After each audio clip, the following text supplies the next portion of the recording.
Usually when I pick my shirts to wear during the recording session, I just open the closet and choose the shirt that I think I haven't worn for a while. But this time I opened the closet and this shirt just literally fell off of the hanger, so I figured, you know what? Fate is fate, destiny is destiny. Apparently the shirt and I were meant for each other today.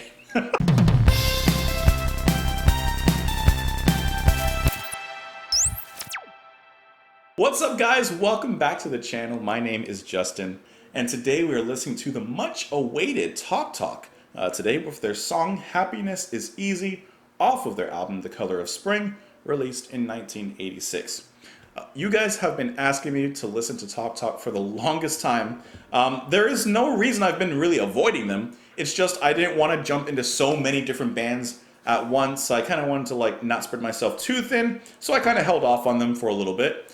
Also, a long time ago, when I was getting into music like David Sylvian and Scott Walker and etc., I did come across their album Spirit of Eden and Laughingstock. I know I listened to parts of them, but in all honesty, I don't remember them. I remember it was like soft and gentle kind of music, but I really don't remember much else about it. I do remember enjoying what I did hear of it. I just never really got into them that much. And I also am familiar with Mark Hollis, the lead singer of Talk Talk, because I have heard his self-titled solo album. So I'm not coming into this completely new, but you know, it's still pretty new. Anyways, I hope that you guys are having a beautiful, fantastic, wonderful, all of the above day. You can join me on Twitter, you can join me in the comments down below. Let's do it. This is what I pulled up the wrong song. This is Happiness is Easy by Talk Talk. That's the wrong song, sorry.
I have absolutely nothing to say. My face said it all. I'm done. No, roll the credits. Roll the credits. That was it. Let me adjust the light. I just started my recording session. Let me grab this. I just started my recording session today, okay? I just started it. I have Kate Bush planned. I have Kansas planned. I have some good bands and good artists lined up for today. But listen, talk. I have nothing to talk about. Talk absolutely set the bar incredibly high. That song was awesome. Are you kidding? Man, I'm glad. All right. Woo! Where do we start with Talk? Where do we start? Okay, I guess I've only heard, like I said, a little bit of their other album, and I don't really remember much of it, but I don't remember it sounding like this. I'm pretty sure it was like at least a lot softer, at least in the beginning. I don't know, I don't remember it much, but I don't remember it sounding anything like this. This reminds me, instrumentation-wise, of David Sylvian's first two albums, Brilliant Trees and then Gone to Earth. The instrumentation is so dense, it brings in all these interesting sounds, the percussion that led this song and began this song. Very nice rhythm. I knew it was going to be packed full of stuff because you could see how they're setting it up, how Talk's setting it up. I didn't know how they were going to build it. I didn't know what they were going to do, but I'm definitely in with what they were doing. The bass, bum, bum, bum, bum, bum, bum. So deep. So much like deep end on it. I love it. Bass on here was played, let's see, not by Paul Webb. It looks like Alan Gorey. Alan Gorey, I love his fantastic bass work in here. The orchestration that comes up in the chorus along with the sounds of children, beautiful. The organ, beautiful. I mean, this is good. I get it. You guys have been saying, listen to Talk, and you guys know what you're talking about. You know it's setting you up for something. I love the percussion. Sounds so good. And they let this go on for a little while, right? They don't just jump in and immediately throw in the other instruments. No. Let the drums play around for a while, you know? Like, you would think it was gonna come in already. At that point, it doesn't. Let you settle in. Okay, got this kind of nice groove going. Okay, I like this. This is good. Hey, are there any other instruments or any other musicians involved in?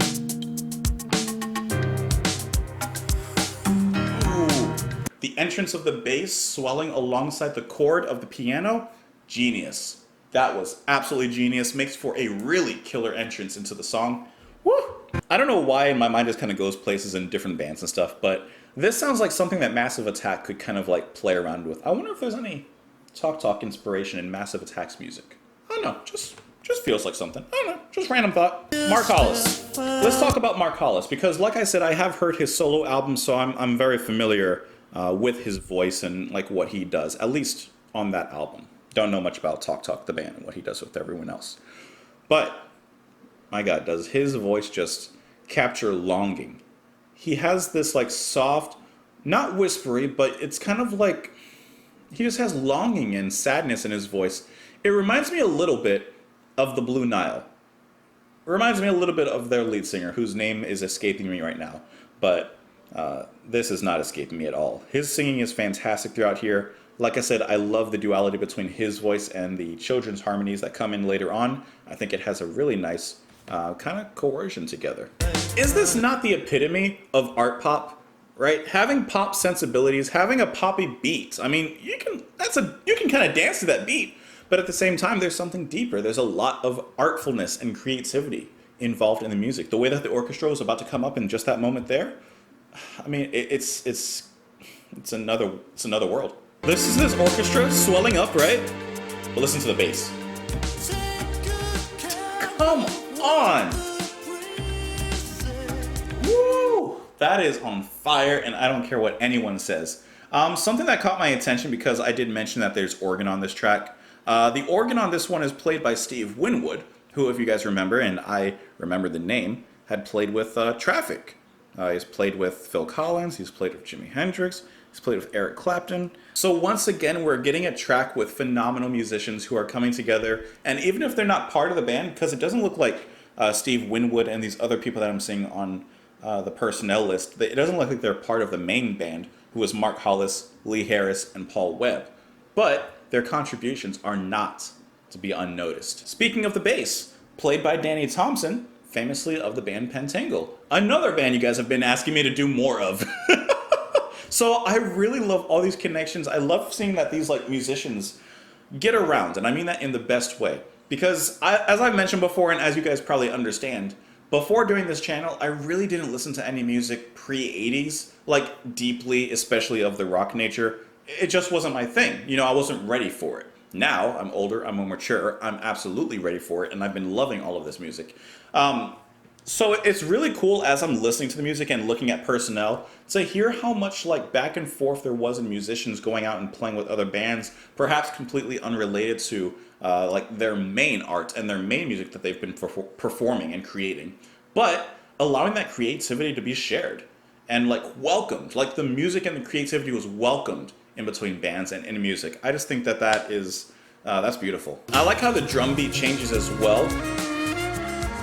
It's just so beautiful. That sounds like flugelhorn to me, but I could be wrong on that one. But I like the organ in the back as well, which is played really throughout the whole song, but you can kind of really hear it here. Maybe this is why it reminds me a little bit of David Sylvian's solo work, because the flugelhorn and horns like that were kind of incorporated in a lot of his sounds, and they sound so interesting within the dimensions that he creates, and it kind of reminds me of that, or this reminds me of that. It doesn't matter. Man, and those strings are overwhelming in how happy they feel. I know this song is called Happiness is Easy, and this band, they make it feel so easy to take that happiness and to interpret it into musical form. I have nothing else to say about the song itself. The song is it really struck me. That was really good. Let's talk about the lyrics though. Makes you feel much older, sublime the blind parade. It wrecks me how they justify their acts of war. They assemble, they pray. Take good care of what the priests say. After death, it's so much fun. Little sheep, don't let your feet stray. Happiness is easy. Joy be written on the earth and the sky above. Jesus, star that shines so bright. Gather us in love. I'm getting definitely a religious theme on this one. Talking about the blind parade, it wrecks me how they justify their acts of war. They assemble, they pray. They're supposed to be, for example, this religion or whatever is supposed to be for peace and that kind of thing, but at the same time they're assembling for war. And then they say, the priests say, after death it's so much fun. Little sheep, don't let your feet stray. You're gonna have a great time in heaven, and you know what? We're gonna help you get there quicker. Encouraging their followers, little sheep, to be involved, I guess, in war and things like that. Guilt upon their shoulders, how well the cause evades. Infecting your religions, claiming pacts, it's easy to shoulder the blame. So it's easy to toss the blame onto the shoulders of those who maybe don't know better. Guilt upon their shoulders, how well the cause evades. And it says that this is kind of infecting their thoughts and their religions and their beliefs. So interesting. That in mind, happiness is easy. It sounds like the song is pretty much encouraging to kind of make your own steps, make your own mind, find your own happiness. Try to teach my children to recognize excuse before it acts, from love and conviction to pray. I like that. Regardless, this was an incredible song. I have a feeling I'm going to listen to more Talk off of this album. I hope that you guys don't mind, and I hope more so that you enjoyed it. I would love to know your thoughts on the song. I would love to know what you think of the rest of this album. You're more than welcome to join me on Twitter. You can comment down below. You can like, subscribe, and share the video and all that fun stuff. You can join me on Patreon, but you don't have to. If you've made it this far, that's all that I can ask, and I'm glad that you're with me this far. I will talk to you tomorrow. Have a fantastic day. Bye.